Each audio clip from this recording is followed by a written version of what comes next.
जय हिंद साथियों, NS Assam rifle academy में आपका स्वागत है। उम्मीद करते हैं आप लोग अच्छे होंगे और अपनी तैयारी ठीक से करते होंगे। हम लोग यहाँ पर प्रत्येक दिन जो आरआरबी का प्रैक्टिस सेट है रीजनिंग सेक्शन से वो हम करते हैं और आज हमारी ये थर्ड क्लास रहने वाली है जो कि एनालॉजी के क्वेश्चन कर रहे हैं जो विभिन्न प्रतियोगी परीक्षाओं में पूछे गए हैं प्रश्न, उनकी हम प्रैक्टिस कर रहे हैं। और आज हम फिर 25 क्वेश्चन इस क्लास में करने जा रहे हैं।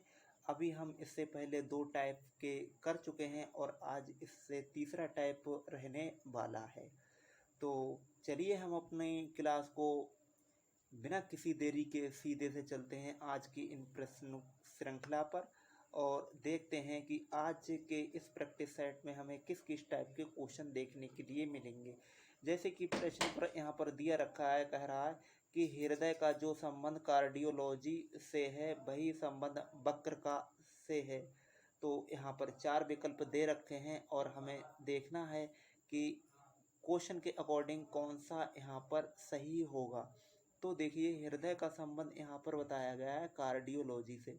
ठीक है, कार्डियोलॉजी से बताया गया है। जैसे कि यहाँ पर जिस प्रकार से कार्डियोलॉजी के अंतर्गत हृदय का अध्ययन किया जाता है, ठीक उसी प्रकार देखा जाए तो जो यहाँ पर नेफ्रोलॉजी है इसके अंतर्गत क्या यहाँ पर जो वृक्क है इसका अध्ययन किया जाता है। ऑप्शन नंबर बी एकदम सही आंसर जाकर बन जाएगा। ठीक है, अगले प्रश्न पर चलते हैं और अगला प्रश्न हमारा स्क्रीन पर दे रखा है। प्रश्न नंबर 187 कहा गया है कि यहाँ पर लिखा गया है कि दस्ताना हाथ से संबंधित है, वैसे ही अगर देखा जाए तो टोपी किससे संबंधित है?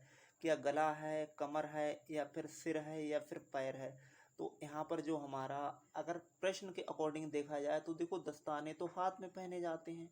ठीक है, दस्ताने हाथ में पहने जाते हैं। उसी प्रकार से यहाँ पर कैप है, टोपी है, ये किस में पहनी जाती है? ये पहनी जाती है किस में? यहाँ पर जो हमारा ऑप्शन इसके अकॉर्डिंग जाएगा तो ऑप्शन नंबर सी में जाएगा। कैप हम लोग सिर पर पहनते हैं, तो इस तरह से हमारा ऑप्शन सी हो जाएगा। ठीक है, अगले प्रश्न पर चलते हैं और अगला प्रश्न हमारा स्क्रीन पर देखो क्या दे रखा है। प्रश्न नंबर है हमारा 188, मतलब 188 नंबर प्रश्न है और इसमें देखो क्या कहा गया है।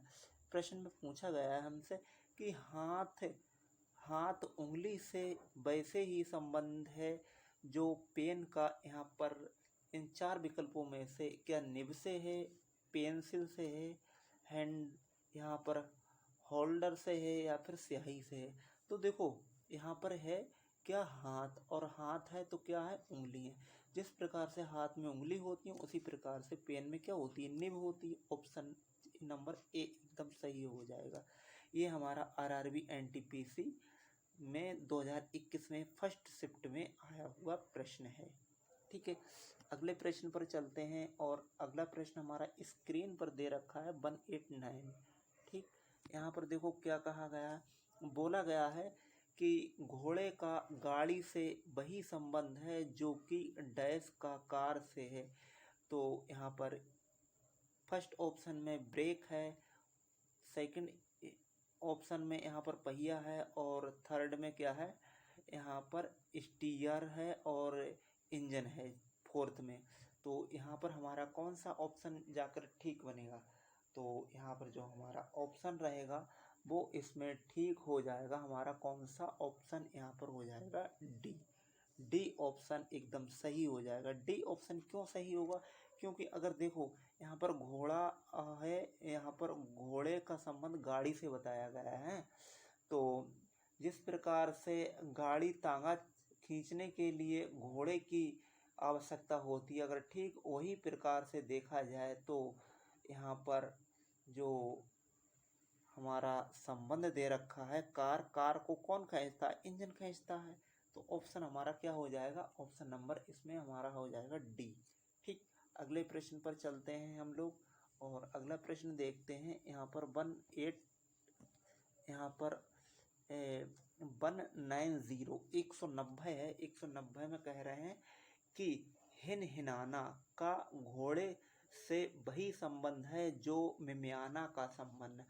अब देखो यहाँ पर कुछ जानवर दे रखे हैं, उनकी आवाजें यहाँ पर से संबंध निकाला गया है। तो यहाँ पर देखो कुत्ता दे रखा है, गधा दे रखा है, भालू है और बकरी है। तो देखो घोड़ा हिनहिनाता है, ठीक उसी प्रकार से मिमियाता कौन है? तो हमारा इसके अकॉर्डिंग ऑप्शन हो जाएगा option number D. D option बकरी, ऑप्शन नंबर डी एकदम सही आंसर जाकर बन जाएगा। ठीक है, अगले प्रश्न पर चलते हैं। अगला प्रश्न हमारा है 191 नंबर प्रश्न है और इसमें देखो क्या दे रखा है। कह रहे हैं कि भारत का नई दिल्ली से संबंध है, वही यहाँ पर संबंध क्या है? चीन से डैश में क्या हो सकता है? तो देखो भारत की राजधानी नई दिल्ली है, उसी प्रकार से चीन की राजधानी कहाँ है? यह है बीजिंग। ऑप्शन नंबर सी एकदम राइट आंसर जाकर बन जाएगा। ठीक है, अगले प्रश्न पर चलते हैं और अगला प्रश्न हमारा स्क्रीन पर दे रखा है। प्रश्न नंबर 192 कह रहे हैं कि गार्डन का संबंध गार्डनर से है, तो वही संबंध अगर देखा जाए तो म्यूजियम का संबंध इसमें से किससे हो सकता है? तो यहाँ पर हमें इन चार ऑप्शनों में से हमें बताना है कि यहाँ पर इसका संबंध कौन सा ठीक बैठेगा। तो इसमें हमारा ऑप्शन हो जाएगा कॉर्डर। एक मिनट, हाँ क्वार्टर हो जाएगा हमारा। ऑप्शन नंबर बी एकदम सही जवाब जाकर बन जाएगा। जिस प्रकार से गार्डन बगीचा को की देखभाल करने के लिए गार्डनर मतलब माली की आवश्यकता होती है, ठीक उसी प्रकार से जो मास्क्यूस होता है, संग्रहालय होता है, उसकी देखरेख करने के लिए कौन होता है? संग्रहालय अध्यक्ष। ऑप्शन बी में चला जाएगा। चलते हैं हम अपने नेक्स्ट प्रश्न पर और नेक्स्ट प्रश्न देखते हैं। प्रश्न नंबर 193। 193 नंबर में देखो यहाँ पर पूछा गया है कि मणिपुर का संबंध इम्फाल से है, तो उसी प्रकार से यहाँ पर जो हमारा विकल्प है नागालैंड, नागालैंड का संबंध किस से है? क्या गंगोटक से है, शिलोंग से है, या फिर कोहिमा से है, या फिर आइजोल से है? तो देखो नॉर्थ ईस्ट के जो स्टेट हैं उनकी ये राजधानियां दे रखी हैं। तो मणिपुर की राजधानी क्या है? इम्फाल है। ठीक उसी प्रकार से अगर देखा जाए तो नागालैंड की राजधानी क्या है? कोहिमा है। ऑप्शन नंबर डी एकदम सही जवाब जाकर हो जाएगा। ये शिलोंग राजधानी है, ये मेघालय की राजधानी है। ठीक है, तो इस प्रकार से हमारा ऑप्शन नंबर क्या हो जाएगा? ऑप्शन नंबर डी एकदम राइट आंसर जाकर बन जाएगा। ठीक, अगले प्रश्न पर चलते हैं। 194 नंबर प्रश्न है और 194 नंबर प्रश्न में देखो क्या कहा गया है। कह रहा है कि चर्च ईसाइयों से जिस तरह संबंधित है, उसी तरह से अगर देखा जाए तो यहाँ पर सिनागोग किससे संबंधित है? क्या मुसलमानों से है, या पारसियों से है, या फिर यहूदियों से है, या फिर जैनियों से है? तो यहाँ पर हमें बताना है। तो देखो इसमें हमारा ऑप्शन क्या हो जाएगा? ऑप्शन नंबर बी एकदम सही हो जाएगा। यहूदियों से संबंधित ये है। क्यों? क्योंकि जिस प्रकार अगर चर्च को देखा जाए तो ईसाइयों का पूजा घर है, ठीक उसी प्रकार से यहूदियों का देखा जाए तो कौन है? सिनागोग है। ऑप्शन नंबर बी एकदम सही आंसर इसका बनेगा जाकर। ठीक है, अगले प्रश्न पर चलते हैं और अगला प्रश्न हमारा स्क्रीन पर दे रखा है। प्रश्न नंबर 195। 195 में कहा गया है कि प्रकाश, भाई प्रकाश का संबंध अंधेरे से, तो उसी प्रकार से पारदर्शी का संबंध किससे रहने वाला है? यहाँ पर कांच है, कागज है, अपारदर्शी है, या फिर अर्धपारदर्शी है? तो यहाँ पर हमारा आंसर क्या बनेगा? ऑप्शन नंबर यहाँ पर हमारा चले जाएगा डी के साथ में। तो यहाँ पर हमारा आंसर बन जाएगा डी। ऑप्शन नंबर डी एकदम सही जवाब जाकर हो जाएगा। ठीक, अगले प्रश्न पर चलते हैं और अगला प्रश्न नंबर देखते हैं कि हमसे क्या पूछा जा रहा है। तो अगला प्रश्न हमारा स्क्रीन पर दे रखा है। प्रश्न नंबर 196। 196 नंबर प्रश्न में पूछा गया हमसे कि क्रिकेट का संबंध अगर बल्ले से है, तो उसी प्रकार से टेनिस का संबंध किससे हो सकता है? क्या यहाँ पर दस्ताने से हो सकता है, या फिर क्रिकेट विकेट से हो सकता है, स्टिक से हो सकता है, या फिर रैकेट से हो सकता है। तो इसमें हमें बताना है कि इसमें ऑप्शन हमारा कौन सा ठीक हो जाएगा। तो हमारा इसमें ऑप्शन डी के साथ में चला जाएगा। ऑप्शन नंबर डी एकदम राइट आंसर जाकर बनेगा हमारा। ठीक, अगले प्रश्न पर चलते हैं, और अगला प्रश्न हमारा स्क्रीन पर दे रखा है। प्रश्न नंबर 197। 197 हमसे क्या पूछा जा रहा है? हमसे कहा जा रहा है कि दिए गए 4 विकल्पों में से उस शब्द का चयन कीजिए जो दक्षिण अफ्रीका शब्द से उसी तरह संबंधित है जिस तरह पर्शियन शब्द ईरान से संबंधित है।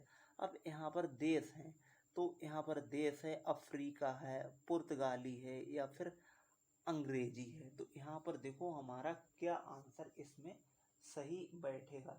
तो यहाँ पर जो हमारा ऑप्शन रहेगा वो डी के साथ में चला जाएगा। क्या हो जाएगा? अंग्रेजी। ठीक, अंग्रेजी ऑप्शन नंबर डी है, ये एकदम राइट आंसर हो जाएगा। ठीक है, और क्यों होगा? क्योंकि यहाँ पर अगर देखा जाए तो ईरान देश से पर्शियन भाषा बोली जाती है, उसी प्रकार से अगर देखा जाए तो दक्षिण अफ्रीका देश में अंग्रेजी भाषा बोली जाती है। ठीक है, अगले प्रश्न पर चलते हैं, और अगला प्रश्न हमारा स्क्रीन पर है 198। और 198 में देखते हैं क्या है।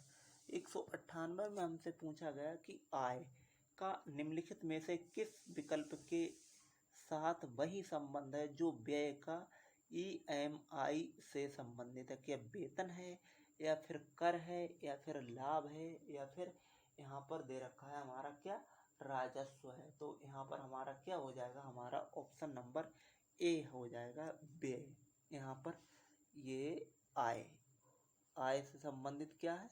आय से संबंध निम्नलिखित में से किस विकल्प के साथ संबंध है? व्यय का अगर किससे है? ईएमआई से है। तो यहाँ पर वेतन हो जाएगा। ऑप्शन नंबर ए एकदम सही आंसर जाकर बन जाएगा। ठीक है, अगले प्रश्न पर चलते हैं, और अगला प्रश्न देखो क्या बोल रहा है हमसे। अगला प्रश्न बोल रहा है कि धातु का इनमें से किस विकल्प के साथ वही संबंध है जो आमलेट का अंडे से है? तो देखो धातु, जब अंडा देखा जा रहा है तो अंडे से क्या बनता है? आमलेट बनता है। ठीक उसी प्रकार से अगर धातु से देखा जाए तो धातु से क्या बनता है? क्या लोहा बनता है, या सोना बनता है, या फिर अयस्क बनता है, या फिर आपका एल्यूमिनियम बनता है? तो यहाँ पर हमारा आंसर क्या बनेगा? आंसर नंबर ए एकदम सही आंसर जाकर बनेगा। एली यहाँ पर अयस्क, ऑप्शन नंबर ए। ठीक, अगले पर चलते हैं, और हमारा अगला प्रश्न है प्रश्न नंबर 200। प्रश्न नंबर 200। 200 में इसमें क्या बोला गया है? कह रहा है कि आरी दे रखा है यहाँ पर। आरी, आरी का लकड़ी से वही संबंध है जो चाकू का डैश से है। तो देखो आरी से लकड़ी काटी जाती है, और चाकू से क्या काटा जाता है? चाकू से क्या काटा जाता है? सब्जियां काटी जाती हैं। ऑप्शन नंबर ए एकदम सही जवाब जाकर हो जाएगा। ठीक, अगले प्रश्न पर चलते हैं, और अगला प्रश्न हमारा 201 है। 201 में पूछा गया है, कह रहा है कि आपूर्ति मांग से संबंधित है, तो उसी प्रकार से उत्पादन किससे संबंधित है? क्या कारखाना है, आय है, उपभोग है, या फिर माल सूची है इसमें? तो यहाँ पर हमारा जो ऑप्शन बनेगा जाकर वो यहाँ पर डी के साथ में चला जाएगा, उपभोग से बनेगा। क्यों? क्योंकि यहाँ पर आपूर्ति मांग से संबंधित है, तो उसी प्रकार से उत्पादन किससे? उपभोग से संबंधित है ना? तो ऑप्शन हमारा डी एकदम सही आंसर जाकर बन जाएगा। ठीक है, अगले प्रश्न पर चलते हैं, और अगला प्रश्न हमारा स्क्रीन पर दे रखा है। यहाँ पर देखो हल्का सा इसे बड़ा करते हैं हम, और यहाँ पर पूछा गया है, कहा गया है कि एनिमल का प्राणी विज्ञान मतलब जूलॉजी से वही संबंध है जो बीमारी, डिजीज का डैश से है। क्या हृदय विज्ञान है, रोग विज्ञान है, ज्योतिष विज्ञान है, या फिर वनस्पति विज्ञान यहाँ पर है। तो यहाँ पर हमारा ऑप्शन क्या हो जाएगा, ऑप्शन हो जाएगा ऑप्शन नंबर सी। क्या हो जाएगा, यहाँ पर हो जाएगा ऑप्शन नंबर सी, रोग विज्ञान। क्यों? क्योंकि पशु पक्षी का अध्ययन यहाँ पर जो है वो पशु पक्षी का अध्ययन प्राणी विज्ञान मतलब जूलॉजी में किया जाता है। तो उसी प्रकार से बीमारियों का अध्ययन देखा जाए तो किस में है, यहाँ पर रोग विज्ञान से संबंधित हो जाएगा। ठीक, अगले प्रश्न पर चलते हैं। और अगला प्रश्न हमारा स्क्रीन पर दे रखा है 210 नंबर प्रश्न। बोला गया है कि जिस तरह भवन मिस्त्री से संबंधित है, ठीक उसी प्रकार से फर्नीचर देखा जाए तो किससे है? क्या बढ़ई है, डिजाइनर है, लकड़ी है, ठेकेदार है। तो यहाँ पर हमारा जो ऑप्शन है वो ए के साथ में चला जाएगा। ठीक है, भवन कौन बनाता है भाई? मिस्त्री बनाते हैं भवन। उसी प्रकार से फर्नीचर कौन बनाते हैं? बढ़ई लोग बनाते हैं जो लकड़ी का काम करते हैं। तो ऑप्शन ए एकदम सही जवाब जाकर हो जाएगा। ठीक, अगले प्रश्न पर चलते हैं। कह रहे हैं कार का संबंध टायर से है, तो उसी प्रकार चेयर का संबंध किससे है? देखो कार है वो टायर के द्वारा खड़ी होती है ना, टायर से चलती है। उसी प्रकार से जो चेयर है वो यहाँ पर बैक है या फिर रेस्ट है या फिर सिट है या फिर लैंग है। तो यहाँ पर जो हमारा ऑप्शन है वो डी के साथ में चला जाएगा। ठीक, ऑप्शन नंबर डी। और ये आरआरबी ग्रुप डी 2018 में सेकंड शिफ्ट में प्रश्न आया था। ठीक, अगले प्रश्न पर चलते हैं। अगला प्रश्न हल्का सा थोड़ा हम इसे बड़ा करेंगे और देखते हैं कि इसमें क्या बोला गया है। कह रहे हैं कि उस विकल्प का चयन कीजिए जिसका छठे अक्षर समूह से वही संबंध है जो पहले अक्षर समूह से दूसरे अक्षर समूह से है और तीसरे अक्षर समूह के चौथे अक्षर समूह से है। तो देखो यहाँ पर क्या है, एल है, एल के बाद में क्या है, एस है, एस के बाद में टी। उसी प्रकार से अनुपात के बाद में क्या है, एम क्यू डब्लू समानुपात, उसके बाद में चिन्ह दिया है। उसके बाद में कह रहे हैं कि के बाद में ओ, ओ के बाद में पी, उसके बाद में क्या है, एल है, फिर एम है, एस है और आगे दे रखा है हमारा एच एन टी। और उससे पहले हमें जो क्वेश्चन मार्क लगा हुआ है उसमें बताना है कि साहब यहाँ पर इसमें चार ऑप्शनों में से क्या संबंध बन सकता है ना। तो हमें ये बताना है। अब चलो चेक कर लेते हैं कि इसमें क्या क्या हो रहा है। तो अगर इसका संबंध देखा जाए तो देखो एल के नंबर पे आता है, एल आता है 12 नंबर पर। ठीक, उसके बाद में एस कितने पे आता है, 19 नंबर पर। और 20 कितने नंबर पे आता है, यहाँ पर टी आता है 20 नंबर पर। तो एम कितने पे आता है, एम आता है हमारा कै नंबर पर, 13 नंबर पर। ठीक, क्यू 17 नंबर पे आता है और डब्ल्यू कितने नंबर पर आता है, 23 नंबर पर। अब देखो यहाँ पर अंतर कितने का है, पहले में यहाँ पर 12 है तो यहाँ पर 13 है, एक प्लस में हो रहा है। ठीक, एक प्लस में। फिर सेकंड पे देखो यहाँ पर 19 है और यहाँ पर कितना है, 17 है। यहाँ पर 19 है, 17 है, कितना हो रहा है, यहाँ पर माइनस का कितना हो रहा है, 2 हो रहा है। ठीक, यहाँ पर 20 है और यहाँ पर 23 है, क्या हो रहा है, प्लस का कितना हो रहा है, प्लस का हो रहा है यहाँ पर कितना, 3। इस तरह से हमारा ये चल रहा है। ठीक उसी प्रकार से अगर इसको भी देखेंगे तो यहाँ पर क्या है, 11, 11 के बाद में यहाँ पर कितना बनेगा, 15 बनेगा और यहाँ पर 16 नंबर आएगा और यहाँ पर 12 नंबर आएगा, यहाँ पर 13 नंबर आएगा और यहाँ पर कितना नंबर आएगा, 19 नंबर आएगा। अच्छा, यही सेम रूल इसमें लग रहा है क्या? देखो यहाँ पर 11 तो एक बढ़ा दिया, यहाँ पर 15 है तो इसका मतलब 2 कम कर दिए, यहाँ पर 16 है तो यहाँ पर कितना है, 19 है, यहाँ पर कितना है, पी बराबर 16, एस बराबर 19। ठीक, तो 3 है और 3 ही इसमें है। ठीक, अगर हम इसी प्रकार से इसमें देख रहे हैं तो पहले क्या होना चाहिए, पहले हमारा क्या है, एक कम। देखो यहाँ पर सेकंड हमारा दे रखा है और हमें कहाँ पर जाना है, पहले पर जाना है। तो यहाँ पर क्या हमें लाना चाहिए, यहाँ पर क्या है, यहाँ पर है हमारा 8। ठीक, यहाँ पर कितना है, यहाँ पर हमारा बनना है 14 और यहाँ पर कितना है, यहाँ पर बनना है हमारा 20। ठीक, अब हमें क्या करना है इसमें, देखो पहले में जोड़ना है, पहले में क्या करना है, पहले में इसमें जोड़ा गया तो इसमें हमें घटा देना है, इसमें जोड़ना है तो इसमें घटा देना है, और इसमें जोड़ना है तो इसमें हमें घटा देना है। तो इसी हिसाब से अगर देख रहे हैं तो यहाँ पर क्या बनेगा हमारा, यहाँ पर H है तो इससे पहले क्या आना चाहिए, यहाँ पर एक कम हो जाएगा तो G आएगा, तो G से एक ही स्टार्ट हो रहा है, ऑप्शन नंबर सी यही हमारा आंसर हो जाएगा। यहाँ पर बनेगा हमारा G P और Q, ये हमारा बन जाएगा। ठीक, अब चलते हैं हम अपने अगले प्रश्न पर, और अगला प्रश्न हमारा स्क्रीन पर दे रखा है, प्रश्न नंबर यहाँ पर 232। इसमें भी हमें यही देखना है, इसमें ये देखना है कि देखो यहाँ पर H है और T है और Y है, उसी प्रकार से यहाँ पर अनुपात के बाद में क्या है, Z है, B है और K है। ठीक उसी प्रकार से देखा जाए तो के यू और वाई, जेड और डब्ल्यू और एन हमें ये यहाँ पर दे रखा है। अब इसमें क्या होगा, तो देखो यहाँ पर कितना घट रहा है कितना बढ़ रहा है, एक बार हम चेक कर लेते हैं, है ना। तो अगर हम इसके लिए चेक करें तो यहाँ पर क्या है, तो देखो यहाँ पर अगर सीधा सीधा देखा जा रहा है तो देखो क्या है, यहाँ पर देखो वाई है तो यहाँ पर जेड है, एक का अंतर है। उसी प्रकार से टी है तो यहाँ पर क्या है, बी है, दो का अंतर आ रहा है। अब यहाँ पर एच है और यहाँ पर के है, तीन का अंतर आ रहा है। उसी प्रकार से देखो इसमें वाई है, जेड है, यू है, डब्ल्यू है और यहाँ पर के है और यहाँ पर एन है, तीन का अंतर आ रहा है। अब तीन का अंतर हमें देखना है कि इसमें किस किस में है।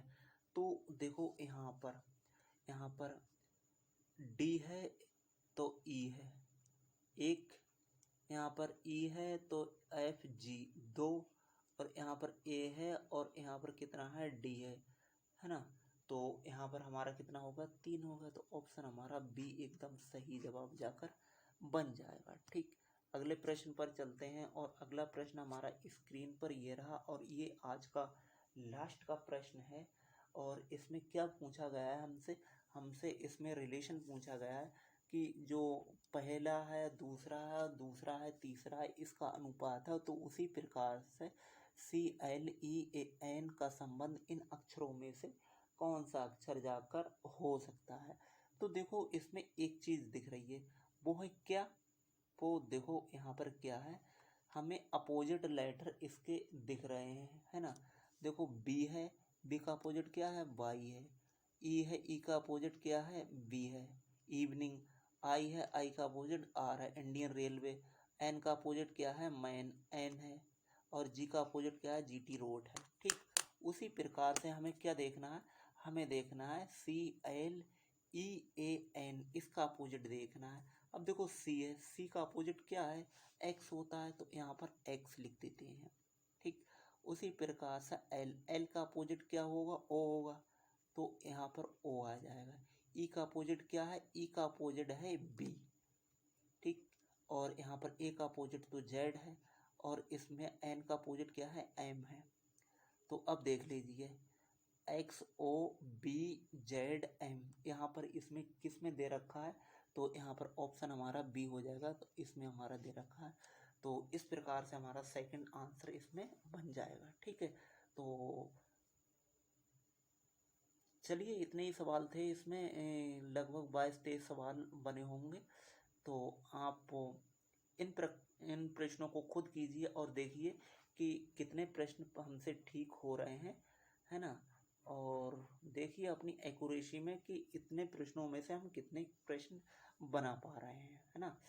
और वीडियो अगर पसंद आई हो तो वीडियो लाइक कीजिए, चैनल पर हमारे नए हों तो चैनल को सब्सक्राइब कीजिए, और यूं ही हंसते रहिए, मुस्कुराते रहिए, और अपना मेहनत कीजिए और सिलेक्शन लीजिए। अपना नाम रोशन कीजिए, अपने घर वालों का नाम रोशन कीजिए, माता पिता का नाम रोशन कीजिए, अपने देश और प्रदेश का नाम रोशन कीजिए। और सिलेक्शन के बाद में रुकना नहीं है, हमें और अच्छे से और आगे तैयारी करना है, जिससे और अच्छे से हम अच्छी पोस्ट पर जा सकें। ठीक है, और तब तक के लिए धन्यवाद। जय हिंद, जय भारत, आपका दिन शुभ हो।